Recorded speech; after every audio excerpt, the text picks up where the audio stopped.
श्रुतिस्मृतिपुराणानाम् आलयम् करुणालयम् नमामि भगवत्पादम् शङ्करम् लोकशङ्करम्।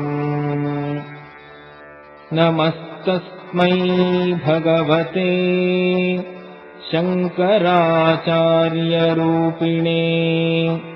येन वेदान्तविद्येयम् उद्धृता वेदसागरात्। अथ 10 श्लोकी।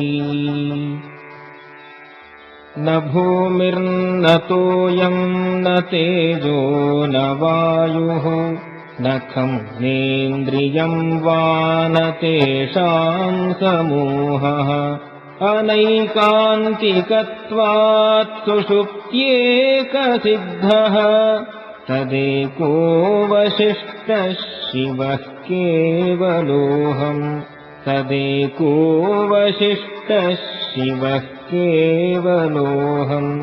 न वर्णा न वर्णाश्रमाचारधर्मा न मेधारणाध्यानयोगादयोऽपि अनात्माश्रयाहम्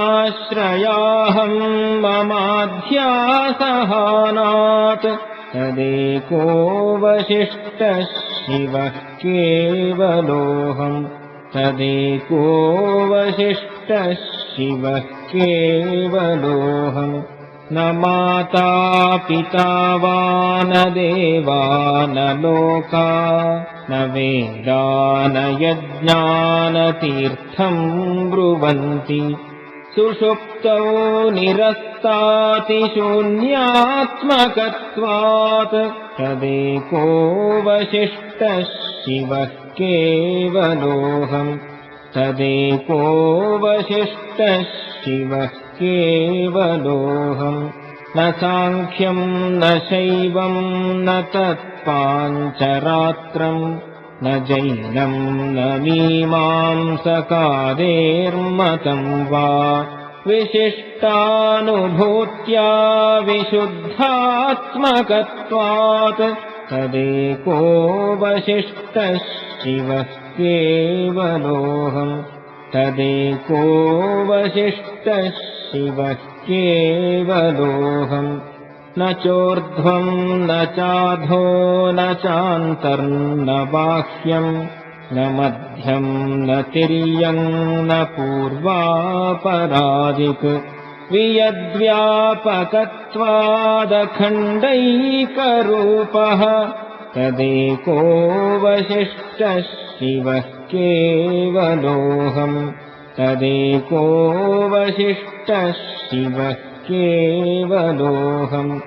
न शुक्लम् न कृष्णम् न रक्तम् न पीतम् न कुब्जम् न पीनम् न ह्रस्वम् न दीर्घम् अरूपम् तथा ज्योतिराकारकत्वात् तदेको वसिष्ठः शिवः केवलोऽहम् तदेको वसिष्ठः शिवः केवलोऽहम्।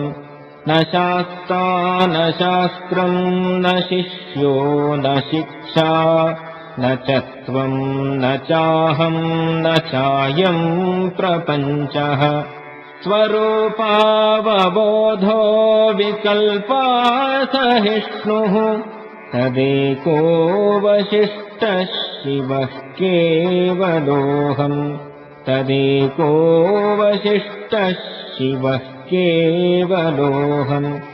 न जाग्रन्न मे स्वप्नको वा सुषुप्तिः न विश्वो न वा तैजसः प्राज्ञको वा अविद्यात्मकत्वात्त्रयाणाम् तुरीयः तदेको वसिष्ठः शिवः केवलोऽहम् तदेको वसिष्ठः शिवः केवलोऽहम्। अपि व्यापकत्वात् हि तत्त्वप्रयोगात् स्वतः सिद्धभावात् अनन्याश्रयत्वात् जगत्तुच्छमेतत् समस्तं तदन्यत् तदेकोऽवशिष्टः शिवः केवलोऽहम् तदेकोऽवशिष्टः शिवः केवलोऽहम् न चैकं तदन्यद्वितीयं कुतः स्यात् न वा केवलत्वं न चाकेवलत्वं न शून्यं न चाशून्यमद्वैतकत्वात् कथं सर्ववेदान्तसिद्धं ब्रवीमि कथं सर्ववेदान्तसिद्धं ब्रवीमि।